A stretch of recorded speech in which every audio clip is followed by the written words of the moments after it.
Welcome to First Page Fridays. I'm April Davila with Sit Right Here, and today we're going to look at somebody's first page. First page of a novel, short story, memoir, I don't know. I haven't read it yet.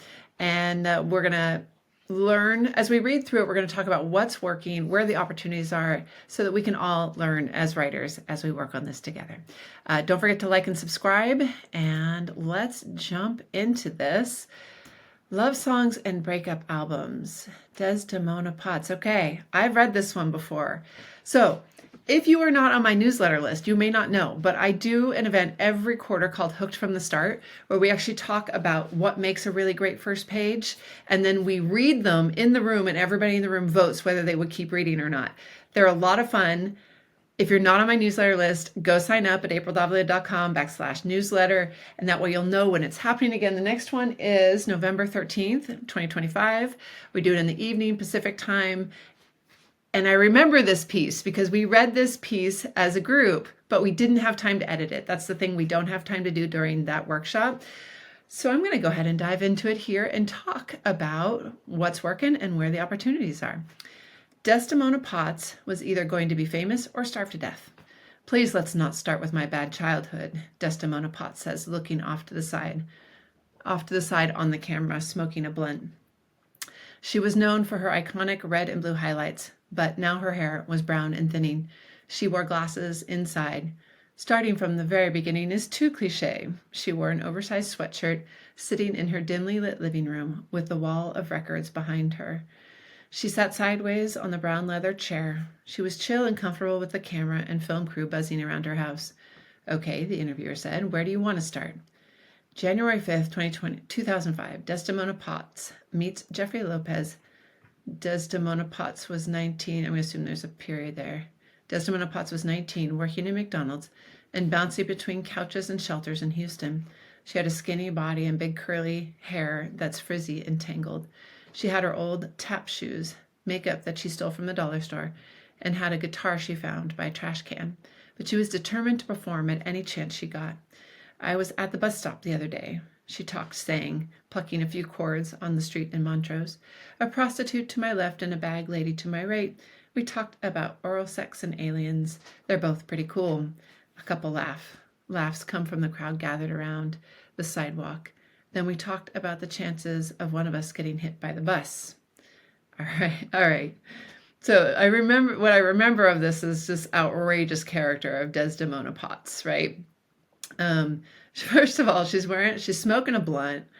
We know that she's older now. She was known for her red and blue highlights, but her hair was brown and thinning now. She wears sunglasses inside. She's a character already in this first page. There are a few spots in here that could use a little smoothing. So let's jump into it. Desdemona was either going to be famous or starve to death. Now that sentence sets up a character who is younger, right? That they were either going to be famous or starve to death.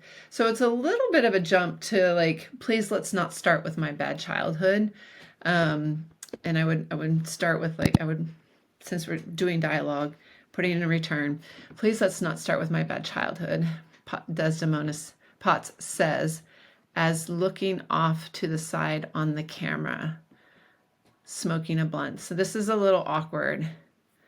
Desdemona says, I think you could just say, looking away from the camera. Let's just say looking away. I'm making my best guesses from the camera. This is, of course, your story. So you're going to have to make the final changes. I'm simply making suggestions. Desdemona Potts said, okay, let's not start with my bad childhood. And this statement is such a oh no, I could it's very much how you're setting up this character. You know, when someone says, please don't ask me about my bad childhood, you know, they want to talk about their bad childhood. So I love this as this character looking away from the camera. And I think there's opportunity here to rather than just smoking a blunt, let's emphasize that a little bit. She took a long pull from the blunt, from her blunt. Let's just say her blunt. You could say from the blunt she was holding and for like waving around in the air, or like, but I like the fact that this older woman is smoking a blunt. I love it. She was known. So we do have some tense issues here that I notice as we move along. So says is present tense. She was known. She was either going to be. So we start in like future, and then we're present, and then past tense. She took a long. I don't remember if I put that past tense, but it seems like we're more in past tense here. So, I mean, looking. So she said, it would be said. Desdemona Potts said, looking away from the camera, she took a long pull from her blunt. She was known for her iconic red and blue highlights, but now her hair was brown and thinning. I don't know why this wouldn't just be one sentence. Again, I'm not a copy editor. I'm a line and developmental editor, but that's my instinct on that. I generally try not to get into the copy editing, but that's one I would change. She was known for her iconic red and blue highlights, but now her hair was brown and thinning. Now is always a little tricky if we're in past tense. So if it was present tense, Desdemona Potts says, looking away from the camera, she takes a long pull from her blunt. In her youth, she had been known for her iconic red and blue highlights, but now her hair was brown and thinning. That would be the other way to go with this, or just take it out. But her hair was brown and thinning. She wore, again, so here we are, past tense again. She wore sunglasses inside. Great character detail. Starting from the very beginning is too cliche. Again, loving the voice on her. I would break this up, like kind of wrap up the dialogue. She wore an oversized sweatshirt and sat in her now sat is a boring verb, and lounged in her dimly lit living room with the wall of records. So the wall of records would imply that we know what this wall is, and we haven't had a chance to yet. So I would either say a wall of records behind her. And records, again, a little ambiguous. I don't think they're like, government documents taped up on the wall behind her, records. I'm assuming they're like albums. What I'm picturing when I hear with a wall of records is that someone has literally like put vinyl records on the wall, which is a choice. I would think it would be more like the album covers if it was meant to be artistic, or if it's a design thing. It would ruin the record, I guess is my point. Are they meant to be like gold records? And this is a display of like her many awards. I feel like that needs a little bit more detail. And so you could say she wore an oversized sweatshirt and lounged in her dimly lit living room. And then a wall of records. This would give you a little more room here of a wall of gold records.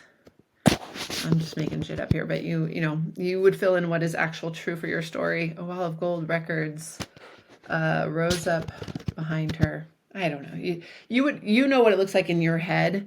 Give us a few more details on the page. She sat sideways on the brown leather chair. She was chill and comfortable with the camera and film crew. Okay, so we got this bit of a run on. She was chill. I would just say she was comfortable.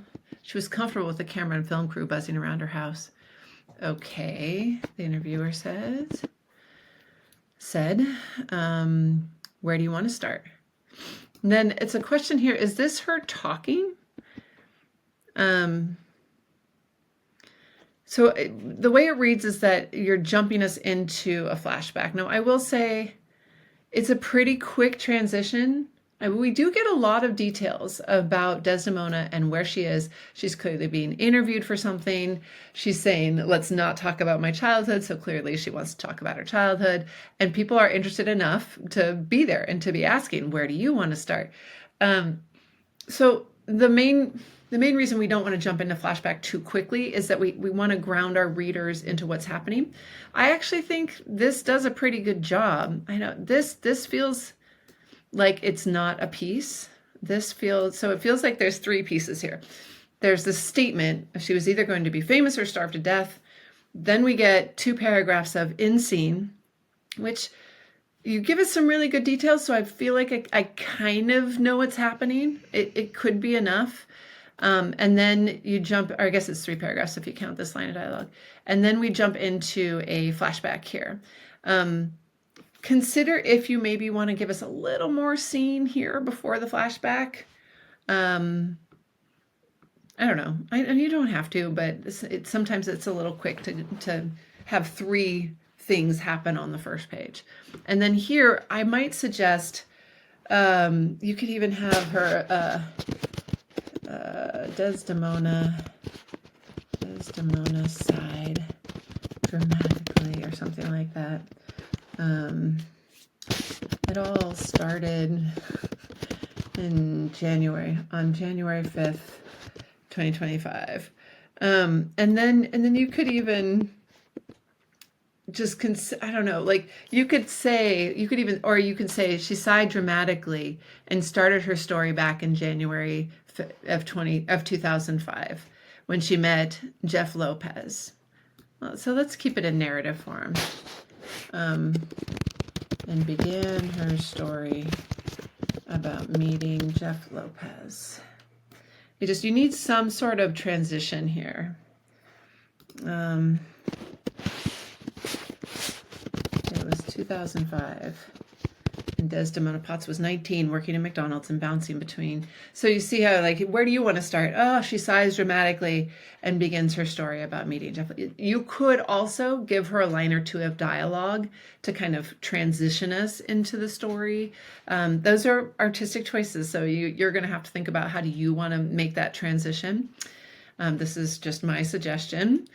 It was 2005 and Desdemona Potts was 19, working at McDonald's. Where, like, can you give us a city? There's some opportunity.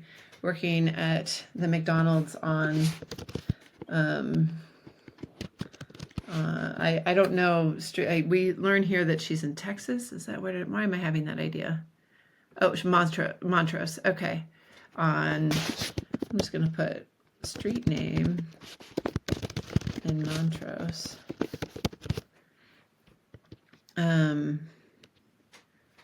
And bouncing between. So again, opportunity. You don't have to put in this detail, but working at the McDonald's on, but it will feel more realistic than just like any old McDonald's, right? It'll feel real because it's on a specific street in a specific city, and she's bouncing between couches and shelters in Houston. She has a skinny body and curly hair that's frizzy and tangled. So I wonder, so when you have a description like this, she had a skinny body and big curly hair that's frizzy and tangled. We've already learned that she was kind of known for her iconic red and blue highlights. I wonder if you could get that in here. She didn't yet have her red and blue highlights. That wasn't what I was going to say. What I was going to say is whenever we take a sentence to just describe somebody, it can feel a little like we're just kind of pushing out this, like, here's who she is, versus kind of folding it into the story. She dreamed of being a performance, but her skinny body and big curly frizzy hair. I'm just trying to think, like, how could you work that into the story a little bit rather than when you see like words like had and was, and especially when you see it over and over again, like she had, she was, she talked. I mean, that's not so bad. Talked is not the most exciting verb. But then again, we use it here. We talked. I think there's some opportunity here to spice it up a little bit. So you could say, I would say, like, wearing her old tap shoes and makeup she stole from the dollar store. She would play guitar. She would stand at the bus stop. Let's play with that. Okay. Wearing her old tap shoes and makeup that she stole from the dollar store. She would stand on the side. She would stand at the bus stop and play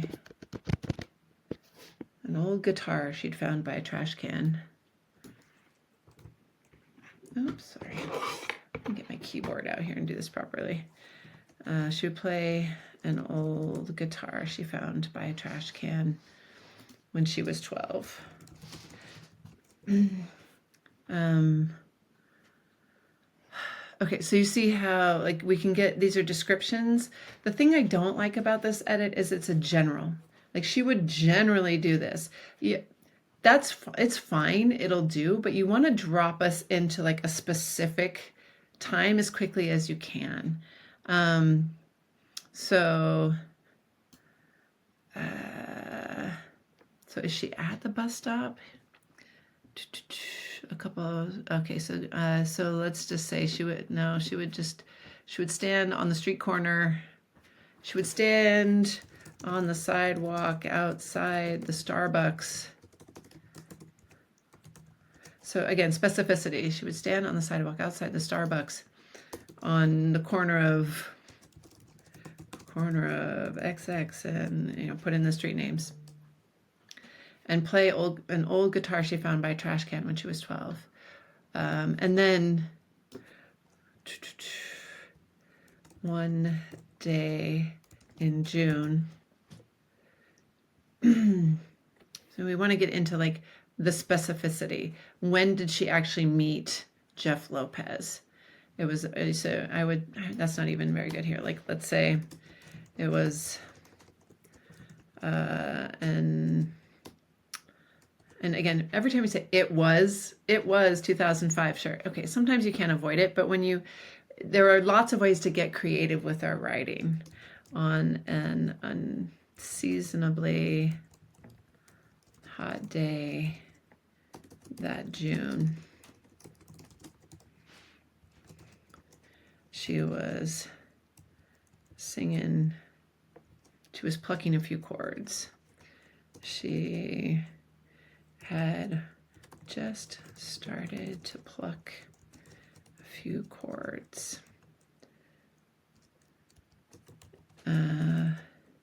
Inventing lyrics as she warmed up. Again, I don't want to, I'm not trying to write your story. I'm just giving the example. You will need to go through and make this right. I don't know if it's June. I don't know if she's inventing the lyrics or she's remembering them. But the idea here is to put this character in a particular place at a particular time. So on the street corner outside the Starbucks on this and this street on an unseasonably hot day in June, she's just starting to pluck out a few chords, inventing some lyrics, and then what happens, right? I don't really know, because this is all lyrics. I guess we get a couple of laughs here. I might take this out. Or I would put in something, the professionals with their lattes stopped to listen. Like, show that she's a showstopper right from the beginning, right? A prostitute to my left and a bag lady to my right. We talked about oral sex and aliens. They're both pretty cool. Now, I start to wonder, like, is this a song? Because it's not rhyming. There's no narrative. Like, but, she's busking. Like, she's doing her thing. It doesn't have to rhyme, but just consider, like, where's she going with this, I guess? A couple of laughs came from the crowd gathered around. Came from the crowd. I would just say gathering crowd to show that people are starting to crowd around her. Then we talked about the chances of one of us getting hit by the bus. So this is all the time we had for this one today. But pretty quickly, I want to get to Jeff Lopez, set the scene. And then is he one of the, and I know I brought the Starbucks and the professionals into this, so I don't think that's who he is. That doesn't seem like the kind of guy Desdemona would go for. I don't know. Opposites attract. Who knows? Maybe he's a button-up kind of guy. But get him in there. Get him in there pretty quickly. You don't want to hold off on the promise of Jeff for too long. Love songs and breakup albums. This is intriguing. I love this character. Her wild hair and her blunt and her let's not talk about my childhood. I feel like I have a really great sense of her already just in these two paragraphs, right? So I'm intrigued. I would keep reading. I definitely want to get to Jeff Lopez pretty quickly. I want to start to know what the story is. I'm guessing even from the title that this is a love story. This is about wild and crazy musicians. I love a wild and crazy musician story. Sex, drugs, rock and roll. Like, hell yeah, bring it on. But make sure you anchor us in a scene. So like up here, this is a really good anchor in the scene. We know she's sitting in her chair, she's smoking her blunt, she's talking to the interviewer. Like it's a solid, it anchors us. Make sure you do the same when you start into your flashback. Put us in scene, tell us what's happening, and then don't wait too long to bring Jeff into the story. All right, I hope that's helpful. Thank you so much to the writer who submitted this. This doesn't work unless you guys send in your pages, so I really appreciate that. And if this wasn't your page and you'd like to send in one for us to look at, the link is below in the show notes. And again, don't forget to sign up for my newsletter so that you can come to the Hooked from the Start event where we actually read first pages. We don't edit in the workshop, but we read them out loud, and then everyone in the group just votes, would you keep reading? And it's a great way to get really instantaneous feedback on your work, anonymously, kindly. I don't allow people to be jerks in my Zoom room, so you can come get some feedback and just see what other people are working on. It's a lot of fun. I'll see you next week.